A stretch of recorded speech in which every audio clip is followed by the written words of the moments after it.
Hi friends, எல்லோரும் எப்படி இருக்கீங்க? நல்லா இருப்பீங்க. பேசும் கிரகங்களிலிருந்து உங்கள் நித்யா ராஜேந்திரன்.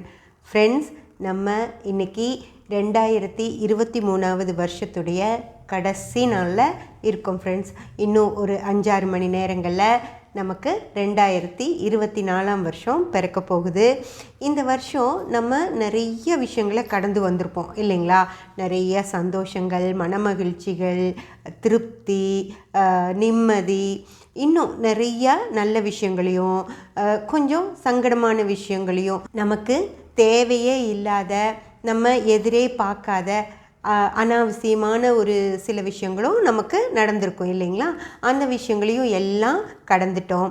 நிறைய ட்ரிப்ஸ் போயிருப்போம், நிறைய அட்வென்ச்சரஸான பிளேசஸ் எல்லாம் பார்த்துருப்போம், நிறைய பிடிச்ச ஃபுட்ஸ் எல்லாம் சாப்பிட்ருப்போம், நிறைய ஸ்நாக்ஸ் சாப்பிட்ருப்போம். இன்னும் அங்கே போய் சாப்பிடணும், இன்னும் இந்த இடங்களுக்கெல்லாம் போகணும், இன்னும் நிறைய படங்கள் எல்லாம் பார்த்துருப்போம், அதில் கொஞ்சம் மிச்சம் இருக்கும், அதெல்லாம் பார்க்கணும். அந்த மாதிரி நிறைய விஷயங்கள் நமக்கு இன்னும் செய்ய வேண்டியதும் இருக்கும், செஞ்சு முடித்த சந்தோஷமும் இருக்கும் ஃப்ரெண்ட்ஸ். இதையெல்லாம் கடந்து தான் நம்ம இந்த வருஷத்துடைய கடைசி நாளில் இருக்கோம் இல்லைங்களா? அப்போது அடுத்த வருஷம் செய்ய வேண்டிய வேலைகள் அப்படின்னு சொல்லி கொஞ்சம் நம்ம ஏதோ ஒன்று மனசில் வச்சிட்ருப்போம் இல்லைங்களா? நிறைய விஷயங்கள் இருக்கும். ஏதோ ட்ரிப்ஸ் எல்லாம் போகணும், நிறைய இடங்களில் போய் ஃபுட் சாப்பிடணும், நிறைய சொந்தக்காரங்க, வயசானவங்க யாரையாவது பார்க்காம இருப்பீங்க, அவங்களையெல்லாம் போய் பார்க்கணும்னு நினச்சிட்டே இருந்தேன், பார்த்துட்டு வந்துடணும் அப்படின்னு நினச்சிட்ருப்போம். லைப்ரரி போனால் இந்த புக்ஸ் எல்லாம் எடுத்து படிக்கணும் அப்படின்னு நினச்சிருந்துருப்போம். அப்புறம் ஏதாவது எக்ஸாம்ஸ் எல்லாம் எழுத வேண்டியிருக்கு, அதை எழுதணும் அப்படின்னு நினச்சிட்ருப்போம். கொஞ்சம் வயசானவங்கெல்லாம் இந்த காசி போகணும், அந்த மாதிரி ஏதோ ஒரு யாத்திரையெல்லாம் போகணும் அப்படின்னுலாம் நீங்கள் நினச்சிட்ருப்பீங்க. அது எல்லாமே இந்த வருஷம் கண்டிப்பாக உங்களுக்கு நிறைவேறணும் அப்படின்னு நான் நினைக்கிறேன் ஃப்ரெண்ட்ஸ். இப்போது நம்ம இது எல்லாமே ஆசைப்படுறோம். இப்படி நினச்சி இந்த மாதிரியெல்லாம் நடக்கணும், காலையில் இனிமேல் நம்ம 6 மணிக்கே எந்திரிச்சிடணும் அப்படின்னு கூட சிலர் நினைப்பாங்க. அப்புறம் கண்டிப்பாக இந்த 1ஆம் தேதியிலேருந்து நான் வாக்கிங் போக ஆரம்பிச்சிருவேன் அப்படின்னு நினைப்பாங்க. ஃபிட்னஸ் பற்றி நிறைய பேர் யோசிப்பாங்க. நிறைய பேர் டயட் ஃபாலோ பண்ணணும் அப்படின்னு நினைப்பாங்க.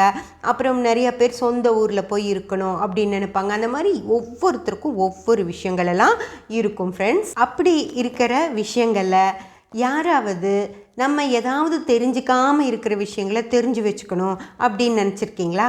கண்டிப்பாக நினச்சிருப்பீங்க. நிறைய பேர் நிறையா புக்ஸ் எல்லாம் கூட படிக்கணும் அப்படின்னு நினச்சிட்ருப்பீங்க. நிறையா ஒரு கிளாஸஸ் எல்லாம் இருக்குது இல்லைங்களா?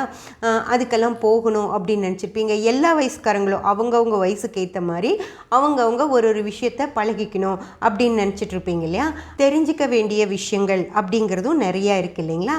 அதில் நீங்கள் தெரிஞ்சிக்க வேண்டிய விஷயம், முக்கியமான விஷயம் ஒன்று இருக்குது ஃப்ரெண்ட்ஸ். அதாவது இன்னும் நாங்கள் அது என்னன்னே தெரிஞ்சுக்காம அதை தப்பும் தவறுமா ஃபாலோ பண்ணிக்கிட்டு இருக்கோம் அப்படின்னு சொல்லி ஒரு விஷயம் இருக்குங்க. நீங்கள் தான், நான் இல்லை, நீங்கள் தான் தப்பும் தவறுமா ஒரு விஷயத்தை ஃபாலோ பண்ணிக்கிட்டே இருக்கீங்க. அது வாழ்க்கைக்கு ரொம்ப ரொம்ப ரொம்ப முக்கியமான விஷயம் ஃப்ரெண்ட்ஸ்.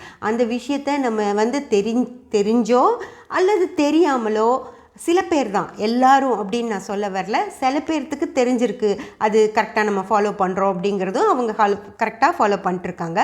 ஆனால் நிறைய பேர், அதுவும் கொஞ்சம் போன ஜென்ரேஷன், அதாவது ஒரு 60 வயசுக்கு முந்தினவங்க அதை புரிஞ்சிக்க கூட மாட்டேங்கிறாங்க. இப்படியெல்லாம் இருக்கும் அப்படின்லாம் அவங்களால அதை பற்றி யோசிக்கவே முடியல.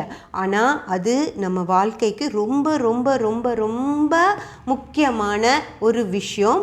அதாவது நான் ஏன் அந்த 60 வயசு போன ஜென்ரேஷன்காரங்க அதை புரிஞ்சுக்கணும் அப்படின்னு நான் சொல்கிறேன்னா, அந்த ஜென்ரேஷன் தான் இந்த ஜென்ரேஷனை அந்த விஷயத்துக்கு மோட்டிவேட் பண்ணிகிட்டே இருக்காங்க ஃப்ரெண்ட்ஸ். அதனால தான் முதல்ல அந்த ஜென்ரேஷன் இதை புரிஞ்சுக்கிட்டாங்க அப்படின்னா தான் இந்த ஜென்ரேஷனில் இருக்கிறவங்கள சீக்கிரம் புரிஞ்சுக்க வைக்க முடியும்.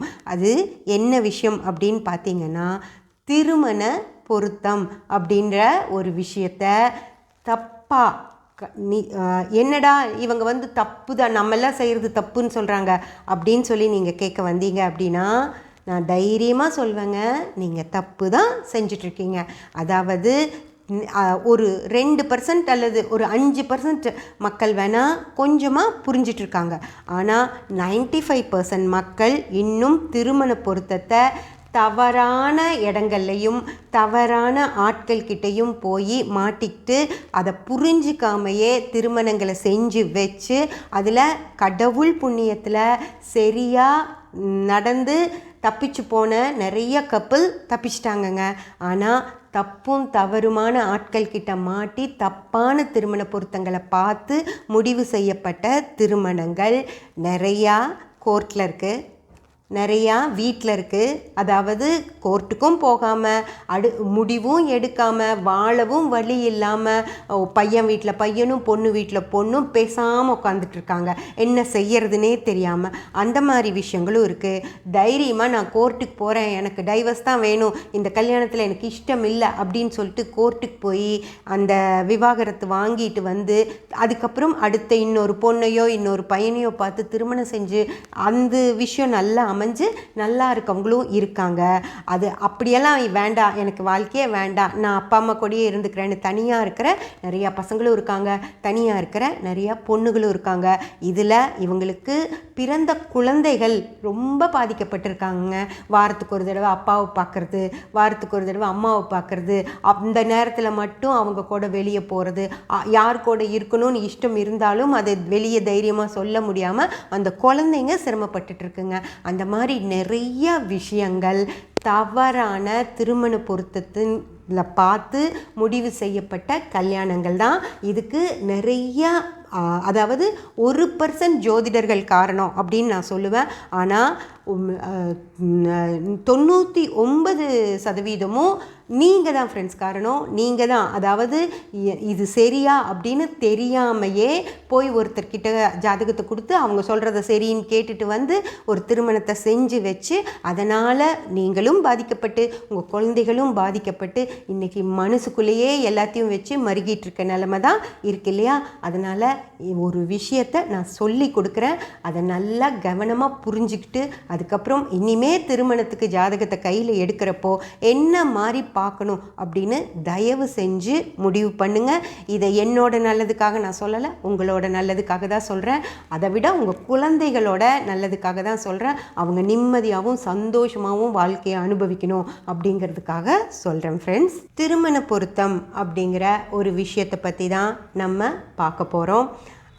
இந்த விஷயத்தில் முதல்ல திருமண பொருத்தம் எப்படி பார்க்கணும் அப்படிங்கிற விஷயத்த தான் நான் உங்ககிட்ட சொல்லணும் அப்படின்னு நினச்சேன்.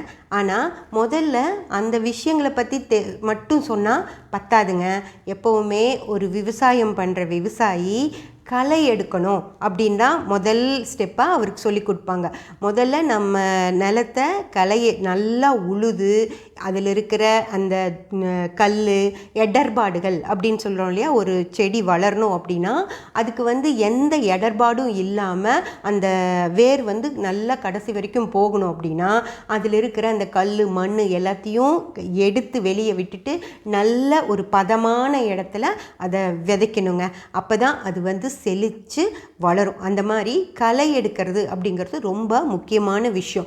அதில் இப்போது நான் திருமண பொருத்தம் அப்படிங்கிற விஷயங்களை உங்களுக்கு சொல்லி கொடுக்கறதுக்கு முன்னாடி நான் முதல்ல உங்கள் மனசில் இருக்கிற அந்த தப்பான விஷயங்கள் அத்தனையும் வெளியே எடுத்து போட்டுறேன். அதுக்கப்புறமா உங்களுக்கு புது விஷயங்களை சொல்லி கொடுத்தா தான் உங்கள் அந்த விஷயங்கள் ஆணிவேர் மாதிரி உங்கள் மனசில் பதியும் ஃப்ரெண்ட்ஸ். அதில் நிறையா தவறான விஷயங்கள் இப்போது திருமண பொருத்தத்தில் போயிட்டுருக்கு. அதில் முதல் முக்கியமான ஒரு விஷயம், இந்த 6வது ராசி 8வது ராசி அப்படின்னு சொல்லி ஒரு விஷயங்க.